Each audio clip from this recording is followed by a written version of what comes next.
बिस्मिल्लाहिर्रहमानिर्रहीम। अस्सलाम वालेकुम व्यूअर्स।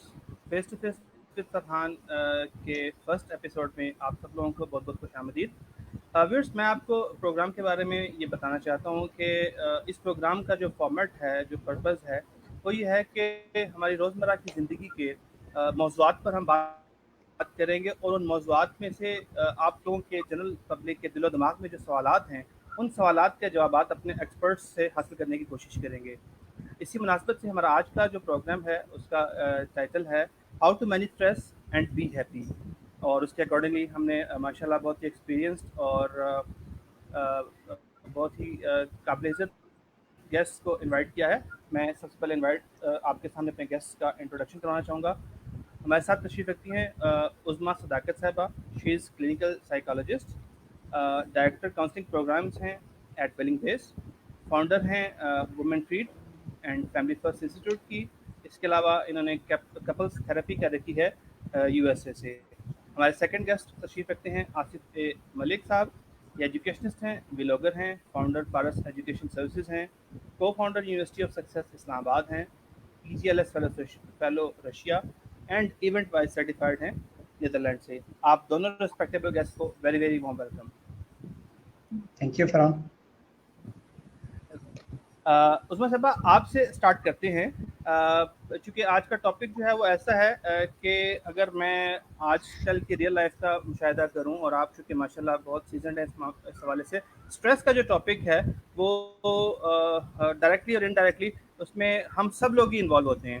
तो मैं बड़ा सादा सा सवाल पहले करना चाहूँगा ताकि जो जनरल पब्लिक है उनको इसके हवाले से समझ आ जाए कि स्ट्रेस क्या होता है, किस वजह से होता है और इसकी अलामात क्या हैं।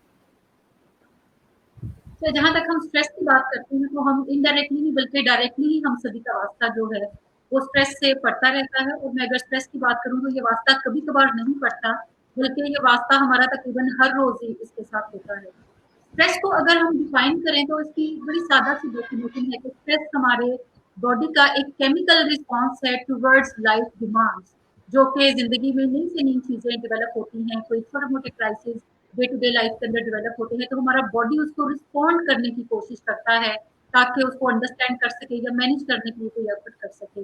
सदियों से एक तरीका बड़ा राइट रहा है ह्यूमन हिस्ट्री की। जब हम बात करते हैं कि बॉडी में जब भी स्ट्रेस रिस्पॉन्स आता था तो दो ही हमें ख्यालात सूझते थे, या तो भागदौड़ करना शुरू कर दें अपने आप को बचाने के लिए, या फिर हम फाइट करें ताकि हमारी जिंदगी का सर्वाइवल जो है वो मुमकिन हो सके। लेकिन जैसे जैसे इंसान ने तहजीब याफ्ता होना शुरू किया और हमने कबाइल में रहना शुरू किया, फिर हमने सिविलाइजेशन के अंदर हम आना शुरू हो गए जहाँ पे पढ़ाई का दौरा हुआ, इंसान को इंसान समझना जो है उसके लिए आसान हुआ, तो हमने बातचीत को भी अपना शुगल बना लिया कि हम जो भी स्ट्रेस हो उसको बातचीत के थ्रू भी मैनेज करने की कोशिश करें, या अपनी जिंदगी में जो भी हमारे यहाँ मसाइल आते हैं उसको बातचीत करके निगोशिएट करके हम उन मसाइल को सॉल्व करना चाहें।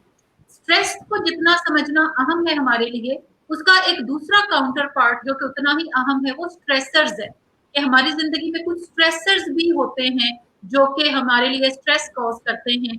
और ये स्ट्रेसर्स छोटे भी हो सकते हैं जिसका हमारी जिंदगी में डे टू डे वास्ता पड़ता है, और ये स्ट्रेसर्स बड़े भी हो सकते हैं।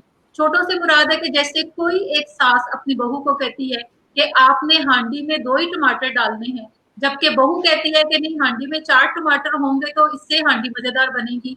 तो अब ये काफी बड़ा स्ट्रेस है हमारे घरों के अंदर के तरीकाकार क्या होगा खाना बनाने का, बैठने का, एक दूसरे से कलाम करने का तरीकाकार क्या होगा। जब भी बड़े छोटों को टोकते हैं तो छोटे रिटेलिएट करते हैं। सो रिटेलिएट करना जो है ये एक फिजिकल रिस्पॉन्स है स्ट्रेस का जो कि हम इंटरनली महसूस कर रहे हैं। स्ट्रेसर जो है ये भी 2 तरह के होते हैं। कुछ तो जैसे एग्जाम पास है तो बच्चे स्ट्रेस्ड आउट होना शुरू हो जाते हैं। फिर हमारे कोई एंट्री एग्जाम की तैयारी करना है उससे स्ट्रेस काफी आएगा हमें। कोई वेडिंग है, कहीं पे जाना है, कपड़ों की तैयारी में काफी स्ट्रेस ले लेते हैं। सो स्ट्रेसर जो है वो आउटसाइड ऑफ आवर बॉडी हो सकते हैं, बाद बात इंटरनल स्ट्रेसर्स भी होते हैं जो कि लो सेल्फ एस्टीम की सूरत में हमारा वास्ता उनसे पड़ता है। फिर नेगेटिव सेल्फ टॉक की सूरत में हमारा वास्ता पड़ता है। कुछ इरेशनल बिलीव्स हमारे होते हैं जो कि हमें जिंदगी में आगे बढ़ने में रुकावट का बाइस बनते हैं। सो वो भी हमारे लिए स्ट्रेस जो है वो कॉज करते हैं। स्ट्रेस का जो एक रिस्पॉन्स है बड़ा सादा सा, वो हमारे बिहेवियर्स के थ्रू ही नजर आता है। जैसे अगर आप किसी भी शख्स को देखेंगे तो आप अंदाजा नहीं लगा सकते कि क्या वो स्ट्रेस्ड आउट है या नहीं है, लेकिन अगर आप थोड़ा सा उसका गौर मुशाहिदा थोड़ा करें तो उसकी जो फिजिकल अपीयरेंस है आपको उसी से बखूबी अंदाजा होगा कि अगर कोई शख्स अपने माथे पे हाथ रख के नीचे झुका हुआ है तो आपको लगेगा कि वो परेशान है। आप जाते हैं उससे पूछते हैं कि कोई मसला है, और अगर वो कहता है कि नहीं कोई मसला नहीं है तो हमें अंदाजा तो हो ही जाता है कि एक्चुअली वो हमारे साथ मसला शेयर नहीं करना चाह रहा, लेकिन एक्चुअली वो स्ट्रेस्ड आउट है। इसी तरह से बाज़ लोग गुस्सा करना शुरू कर देते हैं, जबकि पीछे जो बिहाइंड द सीन चीज चल रही होती है वो स्ट्रेस है जो किसी ना किसी स्ट्रेसर की तरफ से उन्हें मिल रहा होता है, and somehow they don't want to share with others.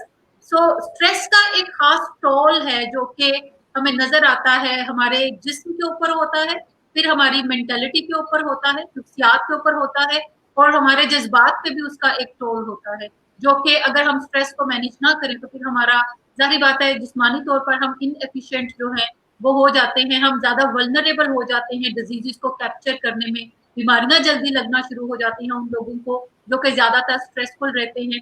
Mentally हम इनएफिशिएंट हो जाते हैं, हमें लगता है कि जिंदगी में आगे हम नहीं बढ़ सकते, या जो भी मसला परेशानी है हम उसे हल नहीं कर सकते। और इसी तरह जज्बाती तौर पर मैंने बताया कि हम या तो वोलेटाइल होने की तरफ जाते हैं, या कुछ लोग क्वाइट हो जाते हैं, कुछ इरिटेटेड होते हैं, कुछ लोग जो है वो बुरी बुरी बातें करके भी अपना गुस्सा या अपना स्ट्रेस जो है वो दूसरे पे थोप के तो मैनेज करने की कोशिश करते हैं। तो ये कुछ शक्लें हैं जो कि स्ट्रेस की।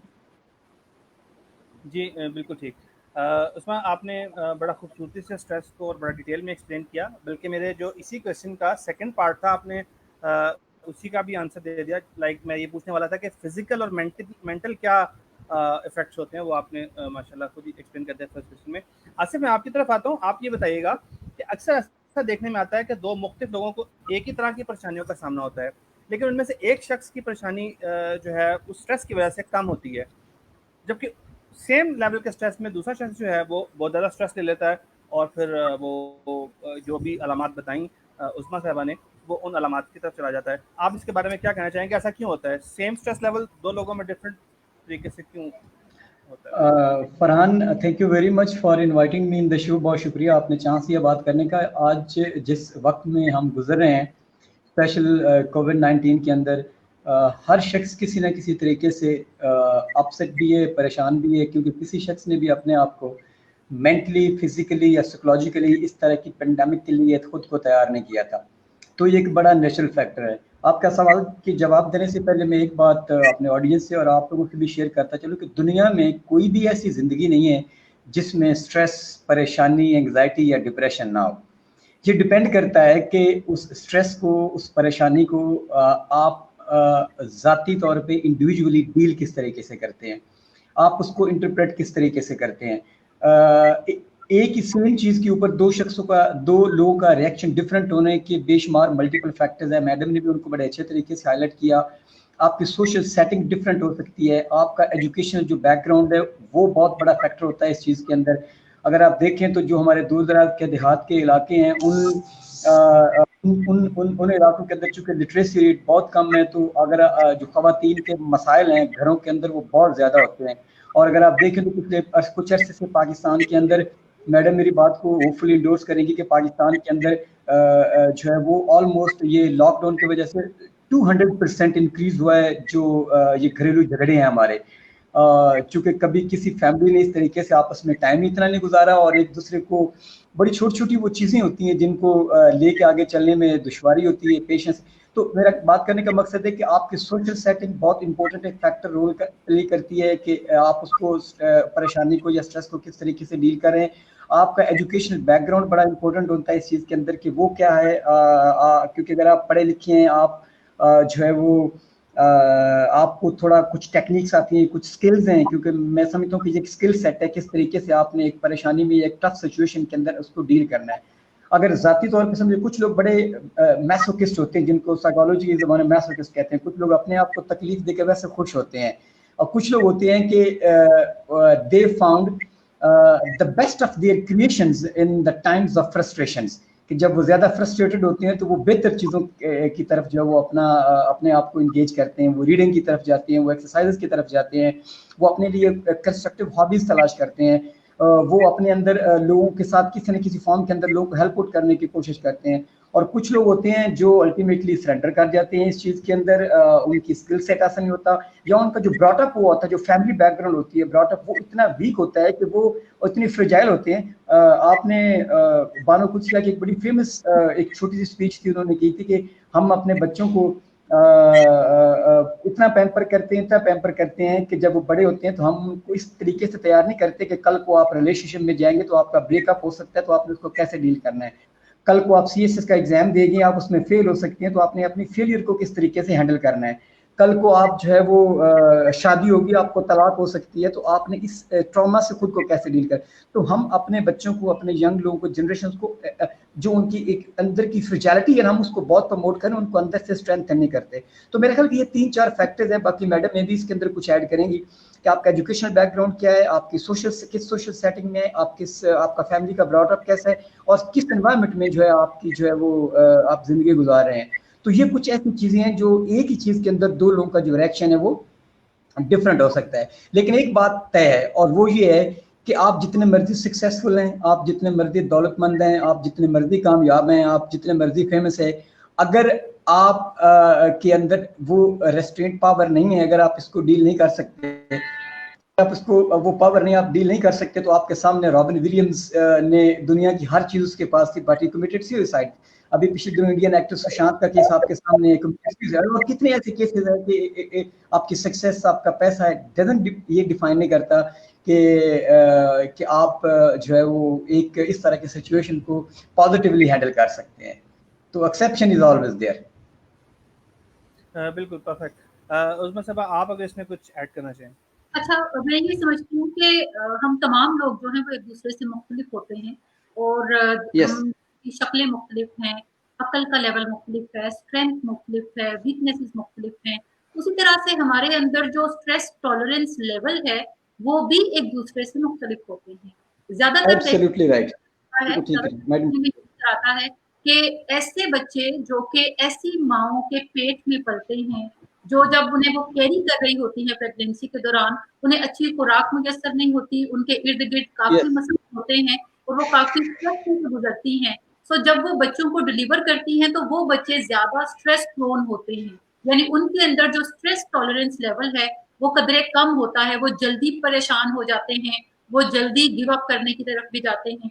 लेकिन ऐसी माएँ जो कि प्रेगनेंसी के दौरान, जिन्हें काफी अच्छे तरीके से लुक आफ्टर किया जाता है, घर वाले उनका काफी ख्याल रखते हैं, इसके अलावा तवज्जो उन्हें काफी मिलती है, फिर उन्हें खुराक अच्छी मिलती है और उनके इर्द गिर्द एक खुशगवार माहौल को कायम करने की कोशिश की जाती है। वो जब बच्चे को डिलीवर करती हैं तो उनके बच्चों के अंदर स्ट्रेस टॉलरेंस लेवल जो है वो कदरे ज्यादा होता है, जिसे हम अपनी जुबान में स्ट्रेस रिजर्वायर कहते हैं, कि उनके अंदर स्ट्रेस को मैनेज करने की या स्ट्रेस को बर्दाश्त करने की जो एबिलिटी है वो ज्यादा होती है। सो मुझे ये लगता है कि it all boils down to our unique stress tolerance level के। हम में से कुछ लोग हैं जो कि थोड़े से स्ट्रेस को भी बर्दाश्त नहीं कर सकते, कुछ लोग हैं जो कि स्ट्रेसफुल सिचुएशंस के अंदर आपको थ्राइव करते नजर आएंगे। सो ये इंडिपेंडेंटली हर एक बच्चे के ऊपर मुनहसर है। फिर जो अर्ली हमारी जो ब्रॉटअप है वो काफी अहम रोल प्ले करता है कि क्या जब हम बहुत छोटे बच्चे थे तो हमें हर तरफ से नैगिंग का सामना करना पड़ा, हमें हर वक्त ये बताया गया कि तुम किसी काम जोगे नहीं हो, तुम बड़े निकम्मे हो, या हमें बताया गया कि तुम में कुछ भी नहीं कर सकते। लेकिन अगर हमें ये बताया जाता है छोटे बच्चों को कि आप जिंदगी में बहुत कुछ कर सकते हैं, आप बड़े शानदार इंसान हैं और आप इंशाल्लाह जिंदगी में जरूर आगे बढ़ेंगे और सितारों की तरह चमकेंगे, तो ये वो फिक्रे हैं जो हमारी सेल्फ एस्टीम को काफी बूस्ट करते हैं और हमारे कॉन्फिडेंस को भी बढ़ाते हैं, और इवेंचुअली हम जिंदगी में आने वाले हर स्ट्रेस को, ये जो फिक्रे हैं हमारे बड़ों के कहे हुए, ये बफर की तरह हम इनमें से बगैर रगड़ खाए जो है वो जिंदगी में आगे बढ़ जाते हैं। एक और अहम नुकता है कि हमारे यहाँ आजकल हम अपनी यूथ में जो देखते हैं स्ट्रेस लेवल्स बहुत ज्यादा हैं, और हमारे यहाँ बच्चे जो हैं वो छोटी बात को, परेशानी को भी फौरन परेशान ज्यादा हो जाते हैं या हाथ पांव उनके फूल जाते हैं। तो इसका एक ताल्लुक इस चीज से भी है कि वालिदैन जो हैं वो परवरिश कैसे अपने बच्चों की करते हैं। जैसे मैं कहीं पढ़ रही थी कि अगर आप किसी ईगल को देखें तो वो हमेशा अपना घोंसला जो है वो खारदार जो टहनियां है उनसे बनाती है, और वहां पे वो अंडे देती है और बच्चे उसके होते हैं, और बच्चों को सिग्नल ये मिलता है डे 1 से कि ये जो घर है उनका या जो नेस्ट है, ये कोई कंफर्टेबल प्लेस नहीं है कि वो हमेशा यहाँ पे रहेंगे। ये सिर्फ उसी वक्त के लिए जगह उन्हें मुयस्सर है जब तक कि वो अपने परों पर उड़ने के काबिल नहीं हो जाते। सो मेरे ख्याल में हमारे यहाँ जो पेरेंटिंग के भी कुछ असूल हैं, वो हम ज्यादा कंफर्ट देना शुरू कर दिया है हमने बच्चों को, हम ज्यादा प्रोटेक्टिव हैं उनके हवाले से। हमें लगता है कि हमारे बच्चे की आंख में आंसू नहीं आना चाहिए, उसे हर खिलौना जरूर मिलना चाहिए जो खिलौना वो लेना चाह रहा है। और अगर कोई फेलियर जिंदगी में हो तो हम फौरन आगे बढ़ के कहते हैं कि कोई फिक्र ना करो, मैं तुम्हारी टीचर से बात करके तुम्हें क्लास में पास करवा दूंगी, या अगर तुम्हें गेम्स में वो नहीं ले रहे तो मैं बात करके सिफारिश करके गेम्स में दिला दूंगी। तो हमें शुरू से ही बच्चों को ये सिखाना पड़ेगा कि फेलियर भी जिंदगी में एक चीज होती है जिससे हमारा अक्सर और बेशतर वास्ता पड़ता रहता है। और जिंदगी में अगर हम किसी कामयाब मुकाम पे पहुंचना चाहते हैं तो वो कामयाब मुकाम जो है वो हमेशा कुछ फेलियर्स के बाद ही आता है। मैं अक्सर एक बात अब खवातीन से कहती हूँ कि अगर आप जिंदगी में किसी अहम मुकाम पे पहुंचना चाहते हैं तो अपने जहन में रखें कि आपको कोई 1.5 दर्जन के करीब फेलियर्स को फेस करना पड़ेगा, छोटे बड़े फेलियर्स को, और इवेंचुअली फिर आप अपने असल मुकाम तक जरूर पहुंचेंगे, या उस कामयाबी तक जिसको आप अपने लिए अहम डिफाइन करते हैं जरूर पहुंचेंगे। सो सक्सेस और फेलियर जो है ये एक ही सिक्के के दो रुख हैं। हमें सिर्फ एक सिक्के के रुख को ग्लोरीफाई नहीं करना चाहिए, बल्कि जो दूसरा एस्पेक्ट है जो कि आई थिंक ज्यादा अहम है सीखने के हवाले से, वो सेटबैक का है, वो फेलियर्स का है, और हमें उतना ही नॉर्मलाइज करना चाहिए उसको अपनी सोसाइटी में जितना कि हम कामयाबी को नॉर्मलाइज करते हैं। हम कहते हैं कि सिर्फ कामयाबी ही हो सकती है जिंदगी में, फेलियर नाम की कोई चीज नहीं है। तो हमें इन दोनों के अंदर कुछ बैलेंस क्रिएट करना पड़ेगा, and we need to teach our children कि वो फेलियर्स का मजा भी चखें। फेलियर्स भी कोई बुरी चीज नहीं होते हैं। आजकल आप देख लें जिसका कोरोना टेस्ट नेगेटिव आता है वो बड़ा खुश होता है, और जिसका पॉजिटिव आता है बहुत अच्छा आपने एंडिंग नोट दिया। बल्कि अगर मैं इसको इस तरह से कंक्लूड करूं कि जिंदगी की अल्टीमेट रेस में विन करने के लिए आपको फेल होना भी जरूरी है ताकि आप अल्टीमेटली कामयाब हो सकें। अच्छा फरहान, मैं मैडम ने 2 बातें बड़ी खूबसूरत की, इन्होंने 3 बड़े मैडम कुछ कह रही, उनकी आवाज नहीं आ रही। मैडम आप कुछ कह रही थी, प्लीज जरा रिपीट कीजिएगा। आप सुन नहीं पाए आपकी आखिरी बात। Okay fine. मैं आपकी बात में 2 चीज ऐड करना चाह रहा था। आपने बच्चों की बच्चों की पैम्परिंग की बात की, वो जो पॉइंट मैंने पहले उसको हाईलाइट किया।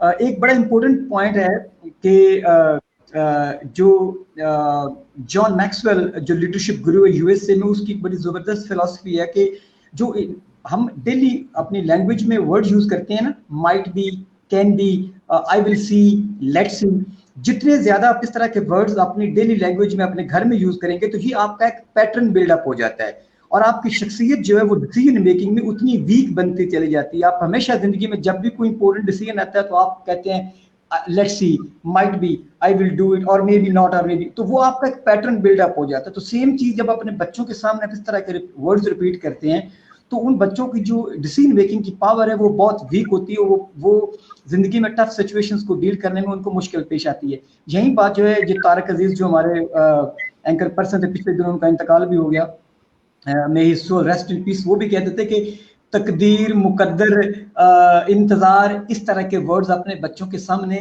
गुरेज किया करे बोलने से, क्योंकि ये पैसिमिज्म भी ऑप्टिमिज्म की तरफ नहीं लेके जाते।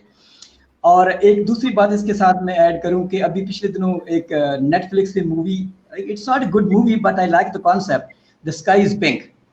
तो वो छोटे बच्चे की कहानी को वो घर में रो रहा होता है तो उसकी अम्मी पूछती है कि क्या हुआ, तू क्यों इधर हो, तो कहता है माँ मैंने लिखा है कि sky pink, sky is the pink. तो सारी क्लास ने मेरा मजाक उड़ाया, कहते तो बुद्धू है, टीचर भी मेरा मजाक उड़ा रहे हैं। तो उसकी माँ कहती है बेटा वो सब नालायक हैं, तो ठीक कह रहा है। हर शख्स का, हर बच्चे का जिंदगी में अपना एक स्काई होता है, उसका कलर पिंक हो सकता है, उसका कलर ग्रीन हो सकता है, उसका कलर रेड हो सकता है। जैसे आपने कहा हर शख्स इंडिविजुअल है, तो हमें इस तरह की जो इंडिविजुअलिटी है अपने बच्चों के अंदर और बड़ों के अंदर, उस चीज़ को ना सिर्फ इनकरेज करना चाहिए बल्कि इस चीज़ के लिए अपनी फ्यूचर जनरेशन को तैयार भी करना चाहिए। And maybe then we will be in a better position that are young people when they are grown up और even adults as well, they will be in a better position to deal with the tough situations in life. बिल्कुल ठीक। अच्छा, मेरा next question ये है कि कोविड-19 के बाद लोगों को 2 तरह के मसाइल का सबसे ज़्यादा सामना है। एक इकोनॉमिक इश्यूज़ लाइक माशी मसाइल, और दूसरा कोरोना का खौफ कि कहीं मुझे बीमारी ना हो जाए, या हो गई तो मैं कैसे मैनेज करूँगा या करूँगी। इस सूरत-हाल में आप अपने आप लोगों को अपने आप को मैनेज करने का क्या मशवरा देंगे कि अब वो किस स्टेट ऑफ माइंड में रहें?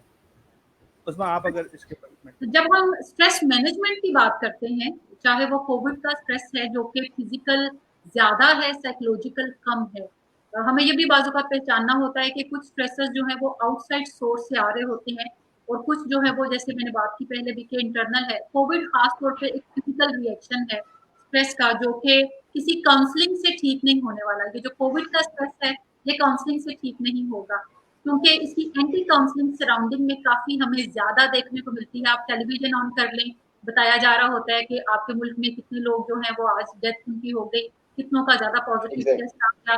आप व्हाट्सएप अपना ओपन कर लें, मुख्तलिफ मैसेजेस आ रहे होते हैं कि फलां जगह पे ये हो गया, ये नहीं हुआ, गवर्नमेंट ये कर रही है, ये नहीं कर पा रही। सो बुरी बुरी खबरें जो हैं वो आपको अपने इर्द गिर्द कसरत से मिलती हैं। सो ऐसी सूरत में जहाँ पे एंटी काउंसलिंग बहुत ज्यादा हो, वहां पे कुछ फिजिकल एक्शन हमें करने पड़ेंगे ताकि हम अपने स्ट्रेस को मैनेज करने की तरफ जा सकें। जहां तक इकोनॉमिकल जो हालात है हमारे, उसकी बात है, तो ये वो स्ट्रेसर्स हैं जो कि हमें स्ट्रेस देते हैं। मैनेजमेंट के अंदर दो पार्ट हैं। नंबर वन, एक तो आप अपना जो स्ट्रेस प्रोड्यूस कर रहा है आपका बॉडी का, उसके ऊपर काम करें। नंबर टू, जो स्ट्रेसर्स हैं उन्हें भी मैनेज करने की कोशिश करें। यानी इसका मैं आपको सादा सा मिसाल इस तरह से दे देती हूँ कि जैसे अब हमिंग बर्ड को देखते हैं। हमिंग बर्ड जो है वो तकरीबन 500, उसका जो दिल है 500 मरतबा एक मिनट के अंदर धड़कता है, और उसके जो पर हैं वो उन्हें तकरीबन 1 सेकंड के अंदर 16 टाइम फ्लिप करता है। जिसका मतलब है कि काफी एनर्जी उसको लगानी पड़ती है अपने इस बॉडी के सिस्टम को चलाने के लिए। और अगर हम उसका लाइफ एक्सपेक्टेंसी लेवल देखें तो वो तकरीबन कोई 6 साल से 12 साल की जिंदगी जीता है। लेकिन अगर हम उसके कंपैरिजन के अंदर एक टॉर्टाइस को देखें या एक बड़े कछुए जो होते हैं उन्हें देखें, तो वो तकरीबन 177 साल तक की जिंदगी को जीते हैं। और उसकी बुनियादी वजह यह है कि उनका बॉडी जो है उसे बड़ी कम एनर्जी लगानी पड़ती है अपने बॉडी को फंक्शनल रखने के लिए। जैसे तकरीबन 1 घंटे के अंदर वो 0.16 माइल्स जो है उसकी दूरी तय करता है, और 1 मिनट के अंदर उसका दिल जो है वो महज 6 मरतबा धड़कता है। तो उसके पास काफी एनर्जी कंज्यूम जो है वो करने से बचत हो जाती है, और वो लंबी जिंदगी जीता है। हमें हमारी लाइफ ना तो एक किसी कछुए जैसी हो सकती है कि बहुत ही हम स्लो हो जाएं, ना किसी हमिंग बर्ड जैसी होती है कि बहुत ही हम ज्यादा एक्टिव होने की तरफ जाएं। तो हमें कोई बीच की राह इख्तियार करनी पड़ेगी, जिसका मतलब यह है कि हमारी जिंदगी में जो स्ट्रेसर्स हैं वो हमें थोड़े देखभाल के चुनने पड़ेंगे। चुनने से मुराद ये है कि अगर कोई शख्स की लाइफस्टाइल इस तरह का है कि सुबह वो कुछ कर रहे हैं, दोपहर को वो कुछ कर रहे हैं, शाम को कुछ कर रहे हैं, एंड ही और she is busy in too many things, तो इसका मतलब है उसने अपने लिए काफी स्ट्रेसर्स इकट्ठे कर रखे हैं। तो अब जितना भी वो अपने स्ट्रेस को मैनेज करने के लिए वॉक करे, एक्सरसाइज करे, डेली बुनियाद पर जितना स्ट्रेस डेवलप होता है वो तकरीबन उतना कोप नहीं कर सकता। वो मे बी हाफ को मैनेज कर सके अपनी एक्टिविटीज के थ्रू, लेकिन हाफ को वो मैनेज नहीं कर सकता। तो दोनों तरफ से हमें बैलेंस क्रिएट कोई करना पड़ेगा कि जो स्ट्रेसर्स हैं उन्हें देखभाल करके चुनना पड़ेगा कि कौन से स्ट्रेसर्स नेसेसरी हैं जो कि हमारी लाइफ को सरवाइव करने के लिए या बेहतर बनाने के लिए जरूरी है।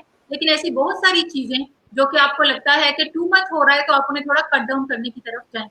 नंबर टू, स्ट्रेस मैनेजमेंट जो एक्टिविटीज है वो क्या हो कि हम कोविड का स्ट्रेस मैनेज कर सकें, या कोई भी बड़ा स्ट्रेस हमारी जिंदगी के अंदर आता है। उसमें पहली चीज जो है, वॉक जो है वो काफी ज्यादा जरूरी है। और वॉक से मेरी मुराद कोई आधे घंटे की वॉक नहीं है, बल्कि कोविड के दिनों के अंदर हमें ऑलमोस्ट कोई 10,000 से 12,000 स्टेप्स चलने की जरूरत है। 10,000 स्टेप से मुराद है कि 1 घंटे 40 मिनट की ये वॉक है। और वॉक आप यूं नहीं करें कि आप बस 1 घंटा 40 मिनट शुरू हो जाए और अब मैंने चलने के बाद ही रुकना है, बल्कि आप पूरे दिन के अंदर इस टाइम को स्प्लिट करें और 10-10 मिनट्स की आप वॉक्स कर सकते हैं, आप 20 मिनट्स की वॉक्स कर सकते हैं। और वॉक के लिए कोई भी जगह, आपकी घर के सामने वाली गली हो सकती है, आपकी छत हो सकती है, अगर घर के अंदर लॉन है तो वो हो सकता है, लॉन नहीं है तो कोई बात नहीं, आप किसी कमरे के अंदर अपना एक डेवलप कर लें कि मुझे इस कमरे से कॉरिडोर तक जाना है और वॉक करनी है। सो वॉक जो है वो 10,000 से 12,000 स्टेप्स तक करना जरूरी है। दूसरा अहम नुक्ता है कि हमें जब भी स्ट्रेस ज्यादा हो तो हमें अपने खाने पीने की तरफ भी थोड़ी तवज्जो मबजूल करनी पड़ेगी, क्योंकि हम जो भी खाते हैं उसका ताल्लुक हमारे स्ट्रेस लेवल के साथ होता है। तो हमें ये जान लेना चाहिए कि एक तो हम वक्त जिन लोगों को कुछ ना कुछ खाने का शौक होता है या मुरगन ग़िज़ाएँ खाने का शौक होता है, मीठा बहुत खाने के शौकीन लोग होते हैं, तो हमें सोचना चाहिए कि हमारा जो पेट है वो इसलिए नहीं है, it's not like a trash bin कि आप कुछ भी डालते जाएं उसमें। वो इसलिए है कि आप जो भी अंदर अपने पेट में डालें उससे कुछ हेल्दी एनर्जी प्रोड्यूस हो जो कि आपकी मसल बिल्डिंग में काम आए या आपकी जो डेली की एनर्जी है उसको सर्व करने के लिए काम आए। तो खाने पीने के अंदर हमें थोड़ा सा मुहतात होने की जरूरत है। आजकल के दिनों में खास तौर पे कि हम मटन या इस तरह की मुरगन ग़िज़ाएँ, हरीसा, निहारी, इनसे थोड़ा हाथ पीछे करें और वेजिटेबल्स, लेंटल्स, इसी तरह योगर्ट, दूध, सादा पानी, इन चीज़ों की तरफ थोड़ा ज़्यादा टिल्ट करें। सैलेड है, इन चीज़ों की तरफ थोड़ा ज़्यादा टिल्ट करें। इसी तरह खाने के साथ-साथ जो है वो पानी पीना भी काफ़ी अहम है कि हमें दिन में जो अपनी वाटर कंज़प्शन है, वो भी थोड़ी ज़्यादा करने की ज़रूरत है। तीसरा अहम नुक्ता है स्लीप का। स्लीप से मुराद है, जैसे आजकल कोविड के दिनों में बहुत सारे लोगों का जो मेरे साथ वास्ता पड़ता है, तो उनका एक अहम मसला स्लीप भी है कि हमें नींद नहीं आ रही, नींद उड़ी हुई है आजकल, और नींद अगर आ रही है तो उसके टाइमिंग्स बिल्कुल डिफरेंट है। रात को सारी रात जागते रहते हैं लोग और दिन को सोते रहते हैं। खासतौर में मैं अगर लाहौर की बात करूँ तो यहाँ पे कुछ कल्चर जो है वो कोविड से पहले भी यही था कि रात 2 बजे तक, 3 बजे तक गाड़ियाँ आपको फर्राटे भरती हुई रोड पे नजर आती थी और आपको लगता था कि ये कोई दिन का ही समा है। और 12 बजे के बाद नए लोगों का दिन शुरू हाँ, होता था। और सुबह 11-12 बजे के बाद लोग जो थे वो मार्केट में भी जाना शुरू होते हैं और मार्केट इवन ओपन होना शुरू होती है। तो हमें ये साइकिल जो है स्लीप का वो भी थोड़ा बेहतर करना पड़ेगा और 8 आवर्स से 10 आवर्स की स्लीप जो है वो हर एक के लिए ज़रूरी है। अगर मैं बात करूँ टीनेजर्स की तो उन्हें एटलीस्ट 9 आवर्स की स्लीप चाहिए। सो हमें अपने बॉडी क्लॉक का पता होता है कि हमें कितनी देर की नींद जो है वो फ्रेश करती है। सो आप उसके मुताबिक अपना नींद का कुछ यानी अपना रेंज देख लें कि आपको 8 घंटे की ज़रूरत है, 9 की ज़रूरत है, 10 की ज़रूरत है या 11 की ज़रूरत है। दूसरा अहम नुक्ता जो स्लीप को बेहतर करने का है कि आप कोई सोने का टाइम अपना ज़रूर मुकर्रर कर लें। ये नहीं कि कभी 10 बजे सो गए, कभी 12 बजे सो गए, मूवी लगाई हुई है तो रात को 3 बजे तक भी जागते रहे। सो हर रोज़ कोई एक स्लीप टाइम होना चाहिए। इवन एक्सपर्ट्स ये रिकमेंड करते हैं कि संडेज़ को भी आप उसी टाइम फ्रेम को फ़ॉलो करें। वीकेंड्स पे भी आप उसी टाइम को फ़ॉलो करें जो आपका रेगुलर स्लीप का टाइम है। इससे आपको अपनी नींद बेहतर करने में काफ़ी मदद मिलती है।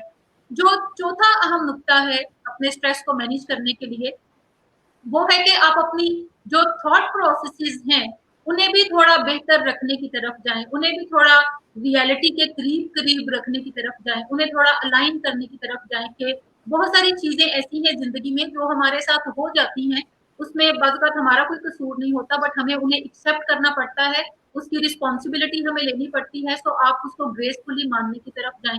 जैसे हमारे इर्द-गिर्द डेथ्स काफ़ी हो रही हैं कोविड की वजह से, बहुत सारे लोग ऐसे हैं जो कि लास्ट गुड बाय भी नहीं कह सके अपने प्यारों को और अच्छे तरीके से जो एक सेरेमनी होती है हमारे यहाँ किसी डेथ को उसके दुख को निपटाने की वो नहीं होती।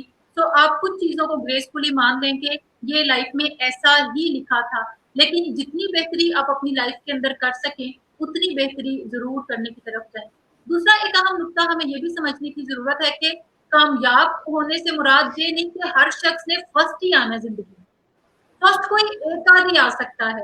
आप ज़िंदगी में सेकंड नंबर पे हैं, थर्ड पे हैं, फोर्थ पे हैं, फिफ्थ पे हैं, किसी भी आप रेंज में आते हैं और अगर आप मुतमईन हैं अपनी ज़िंदगी के साथ, तो it's very much okay to be at even at 10th number. इससे कोई बड़ी जो क़यामत है वो नहीं टूटने वाली। सबसे बेहतर चीज़ जो है वो आपका मुतमईन होना है कि जो ज़िंदगी आप गुज़ार रहे हैं, क्या आप उससे मुतमईन हैं या नहीं हैं?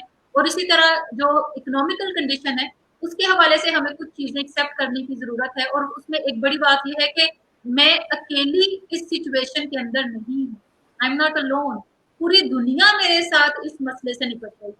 तो इसका मतलब है कि जिस चीज़ के बारे में आपको ये थोड़ा स्ट्रेंथ मिलती है कि आप इस मसले में अकेले नहीं हैं, दुनिया भर के लोग इस मसले के अंदर हैं, तो इससे भी आपको थोड़ी तवानाई मिलती है कि अच्छा, ये सिर्फ मेरा ही मसला नहीं है, ये दुनिया के बहुत सारे लोगों का मसला है। इवन ग्लोब के अंदर अब ये प्रॉब्लम जो है वो इमर्ज करेगा और कोविड खत्म होने के बाद हमें ज़्यादा सेंस डेवलप होगी कि कितने बड़े नुकसान में से ये दुनिया जो है वो गुजरी है। तो अपनी कुछ चीजों को थोड़ा कम कर लीजिए, थोड़ी सिंपल लाइफ की तरफ आ जाइए। बहुत सारी चीजें अगर आप नहीं अब कर सकते जो आप कोविड से पहले करते थे, तो आप थोड़ा सा पीछे हट जाए, इसमें कोई मजायका नहीं है कि जिंदगी में से कुछ चीजें जो कि जरूरत का हिस्सा नहीं है, लग्जरी का हिस्सा है, वो अगर निकाल भी दी जाए तो इससे कोई ज्यादा फर्क नहीं पड़ता। जैसे मुझे लगता है कि कोविड ने हमें ये सिखा दिया है कि हर रोज रेस्टोरेंट जाना जरूरी नहीं है, हर वीकेंड पे रेस्टोरेंट जाना जरूरी नहीं है, फिर हर गर्मियों में लॉन की शॉपिंग करना जरूरी नहीं है, हर सर्दियों में शॉपिंग करना जरूरी नहीं है।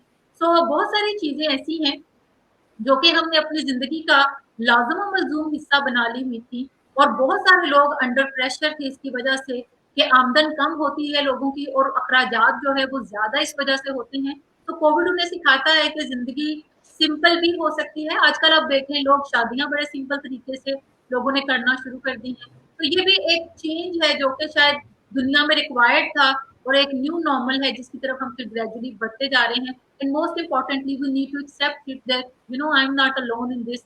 We are all in this together. बिल्कुल ठीक। आसिफ, आप कुछ ऐड करना चाहेंगे इसमें? मेरे ख्याल मैं मैडम की सारी डिस्कशन को 5 पॉइंट्स में समराइज कर दूंगा ताकि आपके ऑडियंस को, मैडम ने 5 बड़े इंपॉर्टेंट पॉइंट्स पे बात की। एक उन्होंने आपने कहा कि फिजिकली और इकोनॉमिकली हम कैसे मैनेज कर सकते हैं सारी चीज़ों को, तो उन्होंने आपकी फिजिकल हेल्थ की बात की है, उन्होंने आपकी माइंडफुल ईटिंग की बात की है। Mindful eating mean you must know what you are eating and how it is going to create value in your body. उन्होंने आपकी स्लीप की बात की है कि आपको स्लीप का जो साइकिल है उसको मेंटेन करना है। देन जो चौथा बड़ा इंपॉर्टेंट पॉइंट उन्होंने सेल्फ सेटिस्फैक्शन की बात की है कि ज़िंदगी में बहुत सारी चीज़ें जो हैं हमने गैर ज़रूरी अपनी ज़िंदगी में शामिल की, अगर आप उनको माइनस भी कर दें तो इससे कोई तूफान नहीं आया। पिछले दिनों मेरी एक क्रिएशन मेरी फ्रेंड से बात हो रही थी, तो वो कह रही थी कि हमारे मुल्क में आजकल एक लाइन बड़ी फेमस हुई है कि economy is going down because people are buying only in such essential things. कि दुनिया की इकोनॉमी, उस मुल्क की इकोनॉमी इसलिए नीचे जा रही है कि लोग सिर्फ ज़रूरी चीज़ें खरीद रहे हैं, गैर ज़रूरी चीज़ों की तरफ लोग। इसका मतलब है कि हम बहुत सारी ऐसी चीज़ें होती हैं, जैसे उस्मा ने बहुत ज़बरदस्त तरीके से एक्सप्लेन किया कि आप लॉन ना भी पहने हर सीज़न में तो इट्स ओके, आप every day, every second day और on every weekend it is not important to dine out. तो बहुत सारी चीज़ें इस you need to be content with whatever you have given in life. मेरा एक इजरायली ट्रेनर था नेदरलैंड के अंदर, तो उसने हमें बड़ी खूबसूरत बात की। मैंने कहा कि मैं जब बहुत ज़्यादा स्ट्रेस में या परेशानी में हूँ तो मुझे क्या करना चाहिए, गिव मी वन टिप। तो उसने बड़ी खूबसूरत बात की, उसने कहा कि if you want to feel that you are the luckiest person in this world, just close your eyes, take a long breath and open up your eyes and be grateful that you are alive on this earth and God has given you another chance, another day to create a difference not only in your life but in the life of the people around you. So this is all about something that you need to teach your mind के be content। अगर आप खुश हैं, आप 10वें number पे भी हैं, आप 5वें नंबर पे भी हैं, आप फर्स्ट नंबर पे, it doesn't matter. What important is that you need to stay happy in your life. If you are happy, if you are content, you need to be whichever the numbers you are, it doesn't make any difference. So ये 4-5 point ये solution है, ये उस्मान ने आपको बताया। The important thing is अब हमारा culturally हमारा सेटअप, और हम थोड़े जल्दी में भी हैं। जैसे उन्होंने कहा कि हम यंग लोग बड़े पैम्पर हुए हैं, तो वो मैं बहुत सारे स्टूडेंट से डेली इंटरेक्ट करता हूँ, और लड़कियां लड़के घरों में मर रहे हैं, वो पता नहीं किस तरीके से उन्होंने अपने आप को रोका हुआ है कि हम कहीं से निकले। हम इवन फैमिली के साथ टाइम गुजारना उनके लिए मुश्किल हो गया, मैं पागल हो जाऊंगा, मैं ये कर दूंगी, मैं वो कर दूंगा। I mean, so this they need to actually understand this fact that this is a new normal, and they need to understand the fact that there are certain things that they need to adopt. Otherwise things are not going to be encouraging for you, for them in their life. Perfect जी, अगले point की तरफ चलते हैं। ऐसा देखने में आया कि कुछ लोग जब लाइफ में कोई फैसला कर रहे होते हैं तो उनके पास बहुत सारी ऑप्शन होती हैं। लाइक यूनिवर्सिटी में एडमिशन लेना है तो मल्टीपल ऑप्शन है, गाड़ी खरीदनी है तो मल्टीपल ऑप्शन हैं, बाजार कपड़े लेने के लिए जाना है, ज्वेलरी खरीदनी है, या जनरल और बहुत सारे लाइफ में फैसलों के बारे में वो कंफ्यूज हो जाते हैं। ऐसे लोगों को, और फिर उस कन्फ्यूजन की वजह से वो स्ट्रेस में आ जाते हैं। तो ऐसे लोगों को आप स्ट्रेस से निकलने के लिए क्या गाइड करेंगे, और क्या उनको कैसे मतलब इस कन्फ्यूजन से निकलना चाहिए? उसमें आपने आप मुझसे सवाल करें मैडम से? दोनों से सवाल है, लेकिन one by one, whoever would like to answer. अच्छा, मेरा वैसे ख्याल है कि जैसे लाइफ में बहुत सारे ऑप्शंस होते हैं, तो मैडम आप चलिए मैं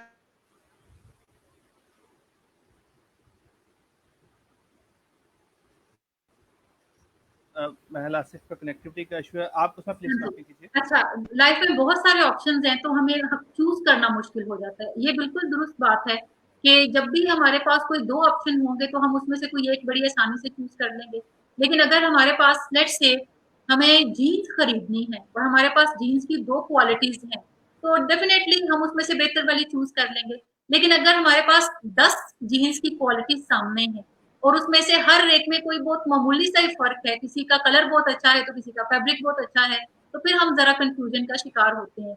again I would like to emphasise on this point के लाइफ को जितना हम सिंपल रख लें वो आसान हो जाएगी।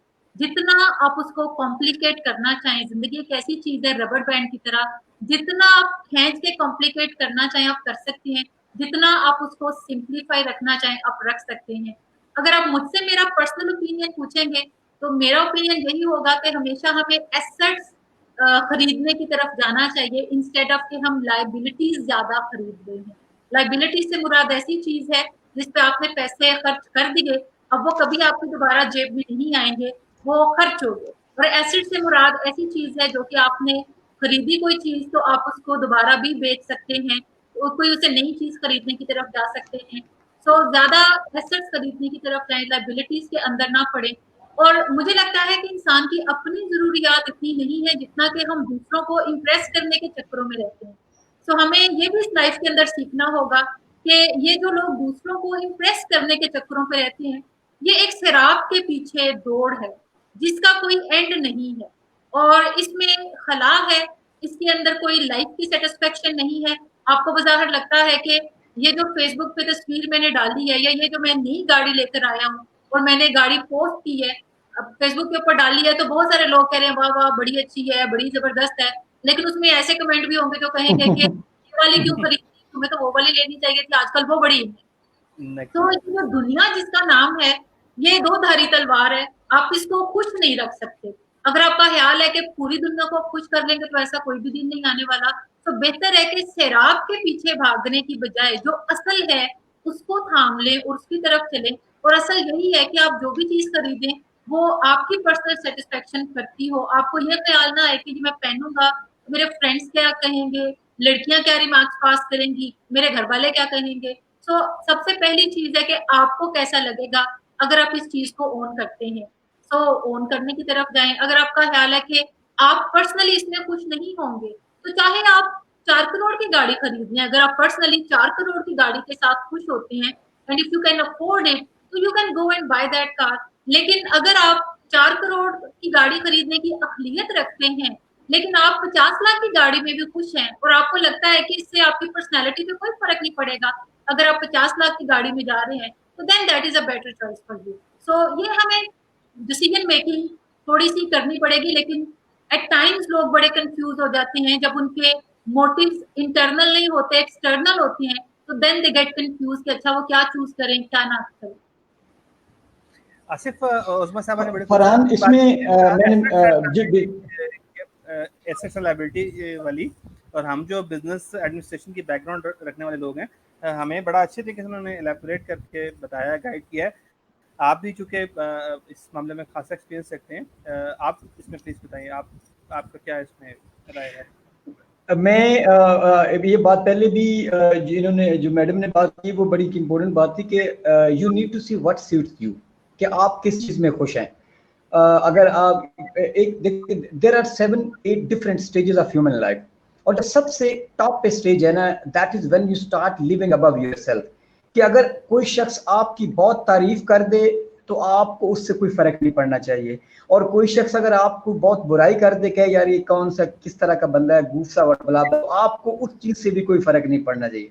प्रॉब्लम इज दिस कि जब हम लोगों की वैलिडेशंस के पीछे पड़ जाते हैं, that actually effects our mental and physical peace, और जिस जो भी नाम दे दे वो, अभी जो मैडम बात करें तो वो यही कहते कि हमें, मेरे ख्याल सबसे the highest level of your grace and your personality is that you yourself are enough to validate yourself. You don't need any validation from the external resources. From the external people. दुनिया को आप खुश नहीं कर सकते, this is absolutely not possible. तो आपको अपनी खुद आप अगर आप अपनी स्ट्रगल को देखें, हम अपनी स्ट्रगल्स को बहुत कम असेस करने की कोशिश करते हैं कि अगर मैडम उज़्मा यहाँ बैठी हैं तो मेरे ख्याल के मुताबिक ये ऐसे नहीं कि ये ओवरनाइट सारा कुछ हो गया, इनके पीछे इनकी लाइफ की स्ट्रगल होगी, इनकी बहुत सारी सेक्रीफाइसेस होंगी, इन्होंने बहुत कुछ कॉम्प्रोमाइज किया होगा, इन्होंने बहुत सारी I don't know what maximum she has put to be at this stage to talk about the mental wellbeing of the people. तो ये इनकी अपनी एक स्ट्रगल है जो इनको खुद को वैलिडेट करने के लिए काफ़ी, इन्हें मेरी या आपकी या किसी दूसरे शख्स की वैलिडेशन की जरूरत नहीं। और ये एटीट्यूड जब हम अपने आप में बिल्ड कर लेते हैं, so this is the point when we start living a very peaceful life.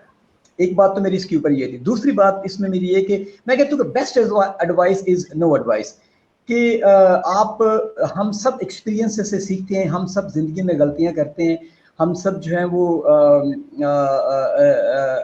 वो गलत फैसले करते हैं, but it never means that we should stop making decisions. अगर आपकी जिंदगी में कोई फैसला आपसे गलत हो गया तो it's okay, you need to be kind to yourself, forgive yourself for the bad choices you make in your life, and then move on and try another thing.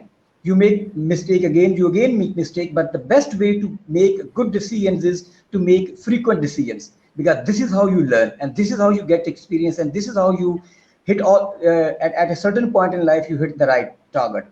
So quit करने की बजाय आप एक डिसीजन किया, आप you keep on multiple decision making and then one point come, then you always, बिल्कुल आप ऐसे भी ना करें कि आप एक ही तरह की चीज़ों को देखते हुए बार बार वही बेवकूफ़ी करते जाएं। जब हम एक डिसीजन करते हैं, हमें उसमें कोई गलती नजर आती है, हमें वो रिजल्ट नहीं मिलते, तो वी ऑलवेज असेस कि हमारी प्रॉब्लम क्या थी, हम कहाँ पे मैं मार खा गया हूँ। तो आप you need to assess yourself, you are intelligent and competent enough. आप अपने किसी दोस्त की हेल्प लें, किसी उस शख्स की हेल्प लें जो आपसे 10 जो एक्सेस है वो आगे जा रहा है उसकी फील्ड के अंदर, आप मेंटोर किसी की हेल्प लें, and this is how you make decision. So best advice is no advice. In order to make perfect decisions you always keep on making decisions, you keep on making mistakes, you keep on learning from them, and that's how you reach a certain point in your life where you feel, okay fine, this is the decision that I was looking for and this is something I need to reach. So always keep making experiments in your life. अच्छा, अगला point ये है कि क्या stress और खुशी का आपस में कोई रिलेशन है, और अगर है तो खुश रहने के क्या फ़वाइद हैं, क्यों खुश रहना चाहिए? मैडम बताएंगी कोरिलेशन को इसको? ये मेरे ख्याल में दो मुख्तलिफ चीजें हैं, हमने हम का एक कोरिलेशन बना दिया है। स्ट्रेस मैनेज करना आपका एक एवरीडे का स्किल है, जो कि अगर आपको आता है, और स्ट्रेसर्स को मैनेज करना भी, तो आपकी जिंदगी थोड़ी आसान गुजरने लगती है। लेकिन खुशी एक ऐसा फैसला है जो कोई बंदा बैठ के किसी दिन इत्मीनान से करता है कि मैंने खुश रहना है कि नहीं रहना। तो खुश रहना सीखना भी आपको अगर आता है तो आप खुश रहने की तरफ जा सकते हैं। ये भी कोई सीखने वाला काम है। जैसे अगर कोई शख्स उदास ज्यादा रहता है तो उसको सबसे पहले तो ये फैसला करने की जरूरत है कि मुझे खुश रहना चाहिए, मेरे इर्द गिर्द तकरीबन चीजें ठीक ही हैं, और अगर कोई चीज ठीक नहीं भी है इस सिस्टम के अंदर तो that is fine, that is okay, that is how life it is. और मुझे खुश अपने तौर पर रहने का फैसला करना चाहिए।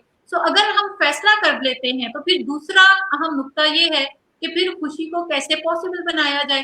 तो अगर आप दिन में 20 मिनट धूप के अंदर गुजारना शुरू कर दें तो आपका मूड काफी अच्छा रहना शुरू हो जाएगा और आप मुस्कुराना भी शुरू कर देंगे। फिर आप अपनी एक हैबिट ये भी बना लें कि थोड़ी स्माइल भी पास करना सीखें, कि एक दूसरे को मिलना तो करना, स्माइल पास करना, हाल अहवाल पूछना, और हाल अहवाल पूछते हुए झूठ ना बोलना, जो सही हाल है उसी को बयान करना। अगर आप नहीं बयान करना चाहते तो आप कह सकते हैं कि मैं कुछ कंफर्टेबल नहीं हूँ कि मैं अपना हाल एक्सप्रेस कर सकूं, हाल कोई अच्छा तो नहीं है। सो आप इस चीज की तरफ भी जा सकते हैं। दूसरा, अपने ब्रेन हेल्थ की भी थोड़ा ख्याल रखने की जरूरत है। जैसे मैं बात कर रही थी कि हमारा बॉडी कोई ट्रैश बिन नहीं है, तो हमारा ब्रेन भी कोई ट्रैश बिन नहीं है कि जिसमें जो थॉट भी कोई देता है आप उसे एंटरटेन करना शुरू कर देते हैं और आप उसको सही समझ हिस्सा बना लेते हैं अपने ब्रेन का। तो जब भी कोई थॉट्स आपके ब्रेन में गुजरे, और आमतौर पे हर 0 शख्स जो है उसके जहन में से तकरीबन 50,000 से 70,000 के करीब थॉट्स गुजरते हैं, ज्यादातर जो हैं वो नेगेटिव होते हैं। तो हमें ये भी सोचना चाहिए कि हर थॉट जो है उसको कुंडी डाल के तो उसको एंटरटेन करने की जरूरत नहीं है, उसको बस धारे की तरह बहने दे। जैसे दरिया के अंदर वेव्स जो हैं वो बह रही होती हैं, तो देन लेट देम गो। और बहुत सारी ऐसी थॉट्स होती हैं जो कि कारामद आपके लिए होती हैं, जिस पे सोच विचार करना ज़रूरी है, उस पे सोच विचार करने की तरफ जाएँ। तो खुशी में मैं अगर बात करूँ तो दैट इज़ योर डिसीजन कि आपने खुश रहना है। बहुत सारे लोगों को आपने देखा होगा जो कि मिट्टी के अंदर खेल के भी खुश होते हैं, और बहुत सारे लोगों को आपने देखा होगा जो कि ज़िंदगी में हर चीज़ मुयस्सर होती है, लेकिन उन्होंने फैसला किया होता है कि हमने खुश नहीं रहना, तो फिर वो नहीं रहते। बिल्कुल ठीक, यानी आपने अपनी थॉट्स को भी मैनेज करना है कि किसको कितनी इंपॉर्टेंस देनी है, किसको एक और पॉजिटिव थिंकिंग की मैडम ने बात की, एक और मैडम जी जी एक और जी मैम। ऐड करती जाऊं कि हमारे यहाँ जब हम पाकिस्तान की बात करते हैं तो हमारे यहाँ हम तय कर लेते हैं कि फलानी चीज मिलेगी तो हम खुश होंगे। जैसे मैं अगर ग्रेजुएशन कर लूंगा तो फिर मैं खुश होऊंगा। पेरेंट्स हैं तो वो कहते हैं कि हमारे बच्चे होंगे, तो पहले वो कहते हैं बसंत की शादी होगी तो खुश होंगे, शादी हो जाती है, बड़े मसले आते हैं। फिर वो कहते हैं अच्छा कोई एक आध बच्चा हो जाएगा तो हम खुश हो जाएंगे, बच्चा भी आ जाता है, वो फिर भी खुश नहीं होते। वो कहते हैं अच्छा जब ये बच्चा स्कूल जाना शुरू होगा ना तो मेरे हाल में हमें फिर अच्छा खुश होने का टाइम मिलेगा। स्कूल जाना शुरू कर देते हैं, देन मोर प्रॉब्लम्स हो रही। फिर वो कहते हैं कि अच्छा ये बच्चा जब जवान हो जाएगा, किसी काम काज लग जाएगा तो फिर हम खुश होंगे। बच्चा जवान हो जाता है, काम काज भी लग जाता है, खुशी मुयस्सर नहीं होती। फिर वो सोचते हैं कि शायद इस बच्चे की शादी हो जाएगी और हमारे ग्रैंड चिल्ड्रन होंगे, फिर तो हम जबरदस्त तरीके से जिंदगी जिएंगे और खुश रहेंगे। ग्रैंड चिल्ड्रन भी आ जाते हैं लेकिन वो खुशी मुयस्सर नहीं होती। सो हमें खुशी को किसी माइलस्टोन के साथ अटैच नहीं करना, बल्कि हमें ये फैसला करना है कि हर रोज ऐसा कुछ काम करना है जिसकी वजह से हमें खुशी मिले। वो एक सादा कॉफी का कप हो सकता है जो कि आप अपने फेवरेट कप के अंदर पिए and you feel good about it. यानी हर रोज हमें दिन के अंदर 2 काम ऐसे जरूर करने चाहिए जो हमें बगैर पैसों के खुश करें। यानी हमारी एक पेनी स्पेंड ना हो और हम खुश हो जाएं। जैसे मैंने कहा, अपने पसंद के कप में कॉफी पी लें, अपने किसी फेवरेट फ्रेंड को कॉल कर लें, कोई फेवरेट टीवी शो देख लिया तो आप खुश हो गए, कोई अच्छा म्यूजिक आपको जो मजा देता है उसको सुन लिया तो आप खुश हो गए। सो हर रोज कोई 2 चीजें ऐसी जरूर करें जो आपको पर्सनली खुशी दें। फिर एक और मैं रेशियो बताती हूँ कि आप हफ्ते के अंदर कोई एक छोटी ऐसी चीज जरूर करें जिसपे थोड़े से पैसे आपके लगें लेकिन आपको काफी अच्छा फील हो। जैसे कोई आप सीडी मंगवा के देख लें, या कोई आप आजकल के दिनों में कोई चॉकलेट मंगवा लें और आपको अगर मजा देती है तो उसको खाने के बाद आप खुशी कर लें। फिर कोई महीने के बाद कुछ थोड़े पैसे ज्यादा भी अगर लग जाएं तो आपको खुशी मुयस्सर आती है तो फिर वो खुशी लेने की तरफ जाएं। लेकिन अपने आप को आदत डालें इन एक्सपेंसिव हैप्पीनेस की, जो कि एवरीडे बुनियादों पर आप जो है वो कुछ ना कुछ ऐसा करके ले रहे हो खुशी जिसमें किसी दूसरे को तकलीफ ना पहुंचे, लेकिन आपको कुछ ना कुछ प्लेयर जो है वो जरूर है। जी आसिफ, आप इस पे कुछ ऐड करेंगे? मैं जिम कैरी की एक बात कोट करूंगा, हॉलीवुड एक्टर की। उसने कहा था कि जैसे लोग खुशी को जिंदगी में बहुत सारी चीज़ों के साथ मशरूत कर लेते हैं कि मेरा ये काम होगा तो मैं खुश होऊंगा, या ये चीज़ होगी तो खुश होगी, तो उसने कहा था कि मैं चाहता हूँ कि दुनिया के हर शख्स को कामयाबी मिले, पैसा मिले, शोहरत मिले, अच्छी बीवी मिले, बच्चे मिले, सारा कुछ हो, और आखिर में मैं उनको बताऊं कि this is not the answer. So this is absolutely not important that you have success, you have money, you have beautiful wife, you have children, you have a nice lifestyle, and then you are going to make yourself happy. Absolutely, this is not true. Usman ने बड़ी खूबसूरत बात की कि आप जो आप छोटी छोटी चीज़ों में आप you should practice it is called mindfulness. आप एक अपनी पसंद की कॉफ़ी में खुशी महसूस कर सकते हैं. आप नेचर में जाके अपने आप को जो है वो थोड़ा अपने आप को ब्रीथ करके आप फील कर सकते हैं. आप किसी अच्छे दोस्त को कॉल कर सकते हैं जिसके साथ आपने काफ़ी अर्सा हो गया, आप किसी को सरप्राइज दे सकते हैं. आप you can do a lot of things. और दूसरी जो पॉजिटिव थिंकिंग की बात की वो बहुत ज़्यादा इंपॉर्टेंट है. गांधी ने कहा था कि I would not let anybody enter in my mind with their dirty feet. This is extremely important, that people are actually full of the garbage and the rubbish of their own frustrations and disappointments and failures and a lot of things running, and they are just looking for some place to just throw that rubbish or garbage to. And don't be that dustbin for anyone else to just put your to accept their garbage or whatever they are. I'm trying to be just stay calm, stay positive, और कोशिश करें कि क्योंकि आपका जो thought process है that actually affects the mental health not only of yourself but also of your family. और आपके फैमिली की मेंटल हेल्थ जो है वो आपके सिटी की है, और आपके सिटी की मेंटल हेल्थ आपके कंट्री की है. और आपके कंट्री की मेंटल हेल्थ जो है या फिजिकल हेल्थ जो है वो आपकी दुनिया की मेंटल हेल्थ है। So whatever you think, this is extremely important how it is going to affect. So आप पॉजिटिव, अपने आप को पॉजिटिव रखें, माइंडफुलनेस को प्रैक्टिस करें, छोटी छोटी चीज़ों के अंदर खुशियाँ को तलाश करने की कोशिश करें.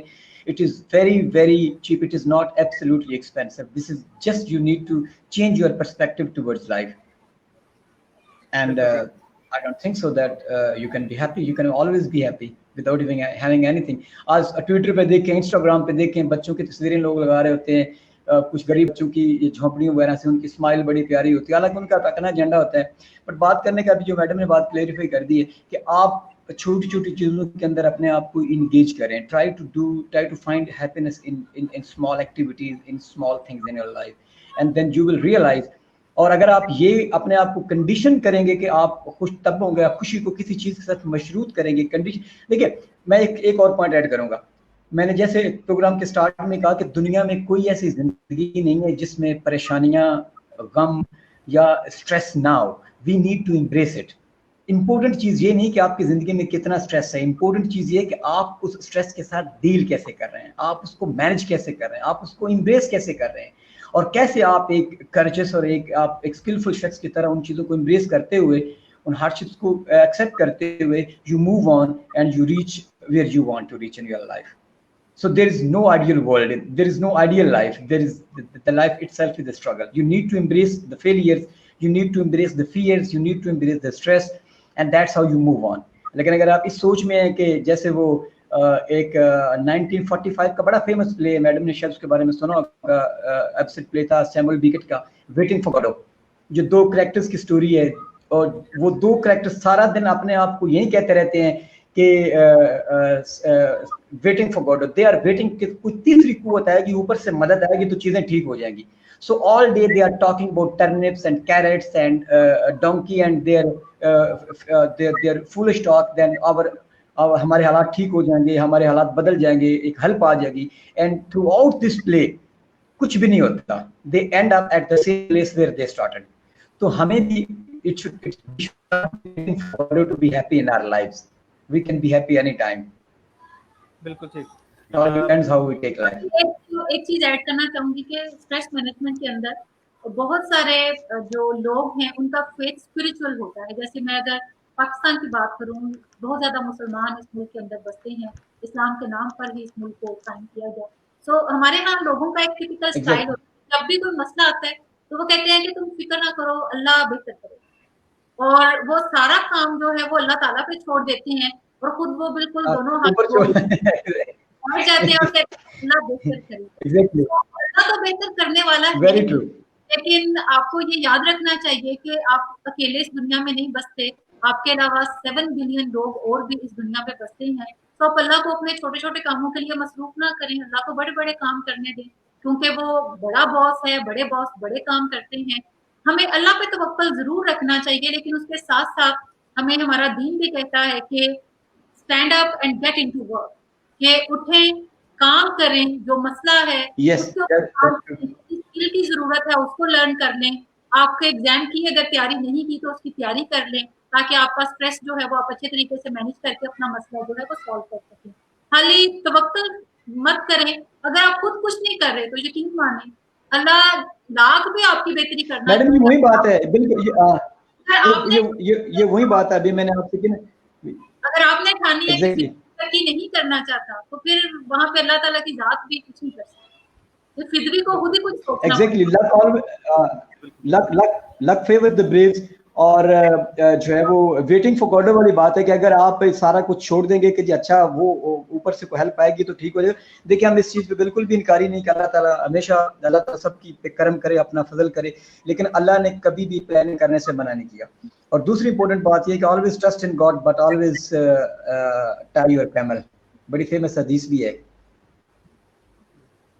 जी मैं कुछ लाइव लोगों के कमेंट्स भी आ रहे हैं और कुछ मुझे पर्सनल मैसेजेस भी आ रहे हैं. और ये उस्मा साहब आपने ये मुझसे सवाल किसने कहा था कि मैं अपने ऑनरेबल गेस्ट से पूछूं, कि जो आपने अभी उसका जवाब दे ही दिया. मुझे किसी ने पूछा था कि क्या स्ट्रेस का स्पिरिचुअलिटी से कोई लिंक है, और अगर है तो इसको कैसे मैनेज कर सकते हैं. आई थिंक सो कि आप आपने इसको और आसिफ ने भी पढ़ा मैं है। इसको आंसर जो इस तरीके से कर देती हूँ कि हमें हमेशा जो है वो 3 लेवल के ऊपर अगर हमारा कनेक्शन अच्छा रहे तो हम स्पिरिचुअली काफी स्ट्रेंथन होते हैं।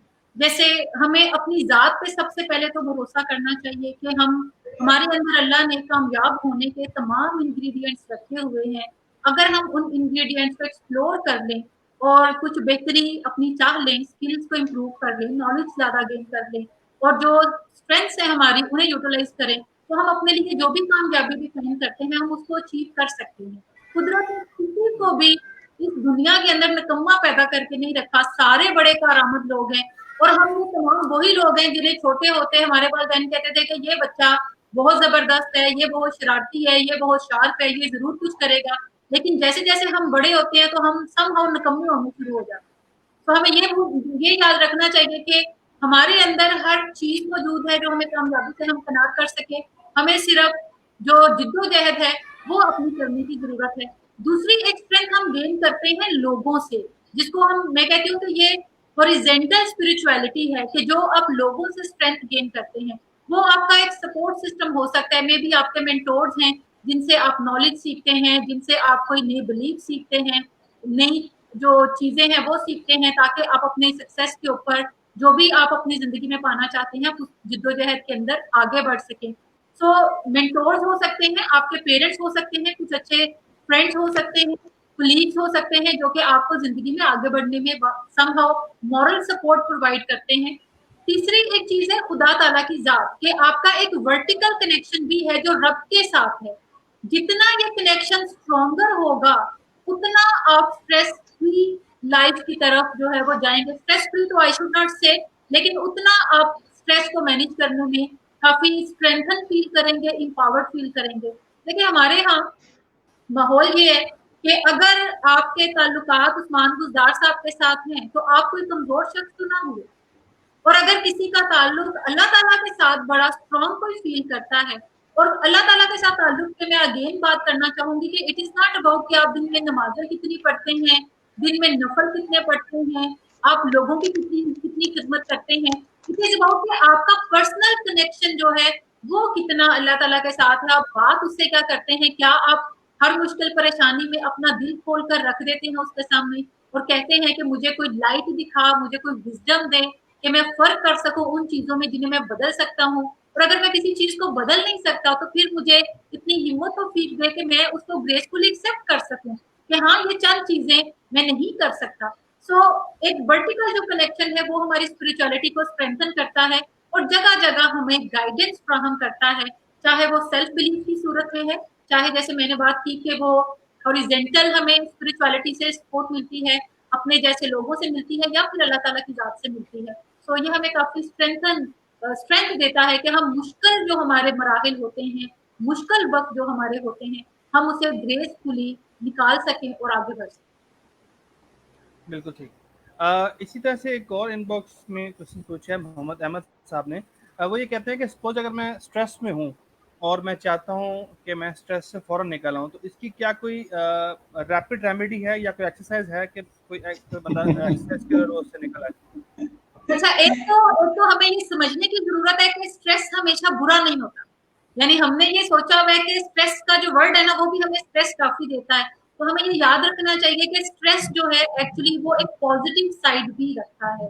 जैसे अगर किसी बच्चे को एग्जाम करीब है और अगर वो स्ट्रेस नहीं लेगा तो वो कभी तैयारी नहीं करेगा। इसी तरह से अगर किसी ने एंट्री एग्जाम देना है, तैयारी के बगैर वो कैसे एग्जाम देगा, अगर वो तैयारी नहीं करेगा तो फेल हो जाएगा। तो stress in a way is a positive thing जो कि हमें जिंदगी में कुछ ना कुछ करने की एक पुश देता है कि हम कुछ करके तो जिंदगी में आगे बढ़ सके।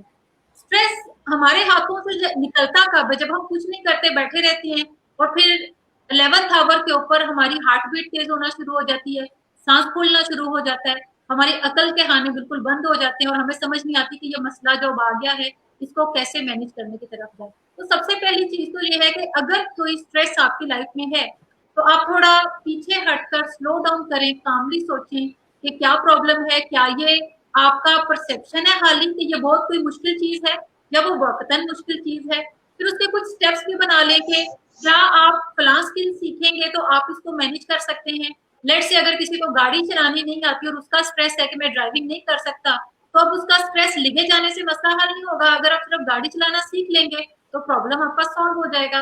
जो क्विक रेमेडी है वो है वॉक। अगर आपको स्ट्रेस है और आप वॉक करते हैं तो मेरे ख्याल में 20 मिनट की वॉक, 30 मिनट की वॉक आपको मेंटली थोड़ा काम कर देती है, सेंटर्ड करती है, रिलैक्स करती है, and then you are able to do the other steps. यानी हाली वॉक तो इमीडिएट रिलैक्स करेगी, काम करेगी, लेकिन फिर उसके बाद जो असल करने वाला काम है, यानी सॉर्ट आउट करना कि ये स्ट्रेस कैसे मैनेज हो सकता है, यानी फिर ब्रेन काम करना शुरू कर देता है। हाँ, ताकि आप एक्चुअली उसके ऊपर कुछ स्टेप्स जो है वो ले डाउन कर सके और फिर देखें कि कैसे मैंने वन बाय वन जो है इसको प्रोसेस करके इस मसले को सॉल्व करना है। जी बिल्कुल ठीक। एक्चुअली क्वेश्चंस की एक बहुत लंबी चौड़ी लिस्ट है और टाइम हमारा ऑलमोस्ट खत्म हो रहा है प्रोग्राम का, तो मैं जस्ट एक लास्ट क्वेश्चन आप दोनों से पूछना चाहूँगा जिस पर आप मुख्तसरन जवाब दे दें ताकि हम इस प्रोग्राम को वाइंड अप करें। सवाल ये है कि अब व्यूअर्स को एक स्ट्रेस फ्री और पुरसुकून लाइफ गुजारने के लिए आप 2-3 टिप्स जो हैं वो क्या देना चाहेंगे? कौन सी लाइफ गुजारने के लिए? स्ट्रेस फ्री लाइफ गुजारने के लिए। There is no stress free life. ऐसी कोई हमने ऑलरेडी ये कहा है कि भाई तेरी मैं अगर आप इजाजत दे तो मैं 1 मिनट इस पे बात करूं। हमने ऑलरेडी ये बात की है कि दुनिया में कोई ऐसी जिंदगी नहीं है जिसमें स्ट्रेस नहीं है, जिसमें परेशानी नहीं है, जिसमें टफ सिचुएशन नहीं है। हाँ, ये आप कह सकते हैं कि आप ये जो क्वेश्चन है या आप कुछ इस तरह हो कि हम अपने आप को किस तरीके से पॉजिटिव रख सकते हैं सिचुएशन के अंदर और स्ट्रेस को किस तरीके से पॉजिटिवली यूटिलाइज कर सकते हैं। देखें फरहान, बहुत सारी एक्टिविटीज उस्मा ने आपको बता दी ऑलरेडी, मैंने अपने 2 सेक्शंस के अंदर शेयर किया। अगर मैं जाती तौर पे बताऊं तो जो मेरा एक्सपीरियंस रहा पिछले 4 माह के अंदर, I have been totally quarantined, मैं अपने घर पे हूँ और इन 4 माह की मेरे पूरे 16 साल के करियर के अंदर पहली दफा हुआ है कि मैंने इतना टाइम घर में एक अपनी 4 दीवारी में गुजारा है। तो मैंने किस तरीके से अपने आप को मेंटेन रखा, I took care of my physical health like anything. मैंने अपनी एक्सरसाइज को बिल्कुल मिस नहीं किया। मैं अपनी फूड के बारे में बहुत कॉन्शियस रहा। दूसरी चीज़ और तीसरी चीज़, मैंने रीडिंग्स अपनी बहुत ज़्यादा कैरी ऑन की हैं। मैंने जॉन मैक्सवेल को, उसके अलावा जो विल डोरेंट को, पाल खालो को, इसके अलावा युवाल हरारी को, मैंने 5-6 बड़े ऑथर्स को काफ़ी ज़्यादा इसके अंदर पढ़ने की कोशिश की और मुझे बड़ा एक डिफरेंट पर्सपेक्टिव मिला है कि how in such kind of situations लोग किस तरीके से चीज़ों को जो है वो डिफरेंट पर्सपेक्टिव में देखें। तो उनसे मुझे बड़े थॉट प्रोसेस जो वो इंक्रीज हुए हैं। मैंने कुछ अपने लेक्चर्स प्रिपेयर किए हैं, फैमिली के साथ टाइम गुजारा है, फैमिली के साथ अपने जितना हो सकता है अपने उनके साथ शेयर किया है बहुत सारी चीज़ों को, क्योंकि बहुत सारी चीज़ें मैं पिछले 5 सालों से मिस कर रहा था। तो ये जो 4-5 चीज़ें हैं ना, इन चीज़ों ने मुझे बड़ा बूस्टअप दिया है। और कि आप इस टाइम को किस तरह, हाँ सम टाइम होता है कि आप बड़े फ्रस्ट्रेटेड हो जाते हैं। हाँ, नेटफ्लिक्स ने बड़ी हेल्प आउट किया। मैंने ये कहता कि आप मूवीज देखें, लेकिन डिपेंड करता है, आई लव सीजन, से मैं कभी कभार देख भी लेता हूँ। तो आप रीडिंग्स की तरफ जाएं, आप एक्सरसाइजेस की तरफ जाएं, आप अपनी माइंडफुल ईटिंग की तरफ, अपनी फूड का ध्यान दें, अपनी फैमिली के साथ टाइम स्पेंड करें और मेडिटेशन कोशिश करें। मैडम ने ये एक्सप्लिसिटली ये बात की थी कि जब आप वर्टिकल कनेक्शन बिल्ड अप करते हैं, तो वर्टिकल कनेक्शन जब आप when you close your eyes, so just try to build up a connection with अल्लाह तबारक व तआला, कि आप अपने आप को कनेक्शन बिल्ड अप करें अल्लाह के साथ, इस चीज़ को कि आप किस तरह वो आपको स्ट्रेंथ दे, एक पावर दे। और उसके अलावा आप वर्टिकल अपना कनेक्शन बिल्डअप करें उन लोगों का जो आपका इनर सर्कल में हो। आप उन लोगों से ताल्लुक रखें जो आपके आइडियाज़ की बात करें, जो आपकी ग्रोथ की बात करें, जो आपके फ्यूचर की बात करें। टॉक्सिक लोगों से अपने आप को जितना हो सकता है मैंने कट ऑफ किया और उसका मुझे बड़ा पॉजिटिव मेरी लाइफ में ये इम्पैक्ट है कि मैंने अपने आप को उन लोगों के साथ एसोसिएट किया, those who talk about dreams, those who talk about ideas, those who talk about future, right. So इन चीज़ों ने काफ़ी ज़्यादा जो है। हाँ, और 5वीं बड़ी इंपॉर्टेंट चीज़, I try to stay away from social media. अभी मैडम कह रही थी और ये बात बिल्कुल फैक्ट है, आपकी गली मोहल्ले में कोई डेथ हो रही है, मीडिया पे जाएँ तो मार कुटाई, हाँ इतने केसेस आ गए, ये आ गए, तो ये सारी चीज़ें आपकी उस ये आपकी डायपर्स की तरह होती हैं जो निचोड़ती हैं आपकी पॉजिटिविटी को। But you need to stay away from these things that engage yourself. और आखिरी बात, ये यंग लोगों के लिए मैसेज भी है, एकेडमिशियंस के लिए भी, जो भी है, इंसान को अपने पोटेंशियल का सबसे ज्यादा अंदाजा उस वक्त होता है जब वो मुश्किल हालात के अंदर होता है। अगर शेक्सपियर पेंडेमिक के वक्त के अंदर किंग लियर जैसा शाहकार ड्रामा लिख सकता है और sir Isaac Newton theory of gravity pandemic के वक्त के अंदर घर से काम करके बना सकते हैं, तो हम पाकिस्तानी किसी चीज़ को अपनी अपनी कैपेसिटी के अंदर जो आप कर सकते हैं इन मुश्किल हालात के अंदर घरों में बैठे हुए, तो आप अपने उस ड्रीम वर्क पे उस चीज़ के ऊपर काम कर सकते हैं जो हमेशा से आपका ड्रीम रहा है। आजकल आपके पास टाइम है, वक्त है, तो आप इस फ्रस्ट्रेशन के अंदर भी कोई अच्छी क्रिएशन कर सकते हैं। You can always do that, you need to just stay focused.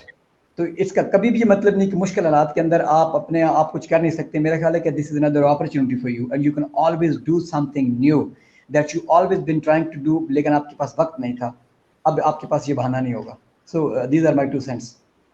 अच्छा, मैं इसके लिए पॉइंट शेयर करना चाहूंगी कि जिंदगी में कोई भी आपको ये कहता है कि वो आपको कोई ऐसे गुर सिखा सकता है जिससे आप स्ट्रेस फ्री लाइफ गुजार सकते हैं, तो आप कभी भी उस पर बिलीव ना करें। ठीक, ये बिल्कुल ट्रक की बत्ती के पीछे लगाने वाला काम है जो कि कहीं आपको नहीं पहुंचाएगा। असल हकीकत यही है कि जिंदगी में आप एक स्ट्रेस से निपट लेंगे तो कुछ ही अरसे के बाद एक आगे और स्ट्रेस किसी और चीज में एंगेज हो जाएंगे आप। Exactly, it's a continue process. तभी तक चलते जाना है जब तक ड्रामा देखें तो उसमें ऐसे ही होता है। वो अल्लाह ने आपको दी है कि आपको जिंदगी अल्लाह ने दी है, इसलिए नहीं दी कि आप मजे से बस टीवी के पीछे बैठ के तो जिंदगी गुजार दें। उसने जिंदगी दी है कि, और ये जो स्ट्रेसफुल सिचुएशंस हैं, टेक देम एज अपॉर्चुनिटी कि ये आपकी अहलियत को बेहतर बनाने के लिए आपको कोई ना कोई सिचुएशन दी है, और इसको ओवरकम करने के लिए जब आप अपने अंदर कोई अहलियत बिल्ड कर लेंगे तो आप पहले से ज्यादा बेहतर इंसान बन जाएंगे, ज्यादा स्किल्डफुल इंसान जो है वो बन जाएंगे। तो अपनी तवज्जो इस चीज पे ना रखें कि स्ट्रेस ना आए, अपनी तवज्जो इस चीज पे रखें कि ज्यादा जो मेरे पास लाइफ स्किल्स हैं वो होनी चाहिए ताकि मैं इसे मैनेज कर सकूं। और जब भी कोई स्ट्रेस आए तो कहा करें thank you God, another opportunity for me to grow. और कोई अपॉर्चुनिटी जो है जब आपको ग्रो करवाती है, आप पहले से बेहतर लेवल पे चले जाते हैं, और इसका कोई दी एंड नहीं है। ये दी एंड उसी दिन होना है जिस दिन आपकी सांसें तमाम होगी और आप कभी ग्रेवयार्ड में जाके पूछ लें लोगों से, वहां पे कोई स्ट्रेस नहीं, सारे लोग बड़े सुकून से बैठे हैं। कोई एक कब्र से उठ दूसरे को ये नहीं कहता कि तुम कामयाब क्यों नहीं हुए, तुम क्यों ना काम रह गए। कोई तीसरी कब्र से आके नहीं कहता कि तुमने जिंदगी में क्या किया। हर बंदा बड़े सुकून से सो रहा है। तो सुकून जो है अल्टीमेट जो है वो वहीं पे है।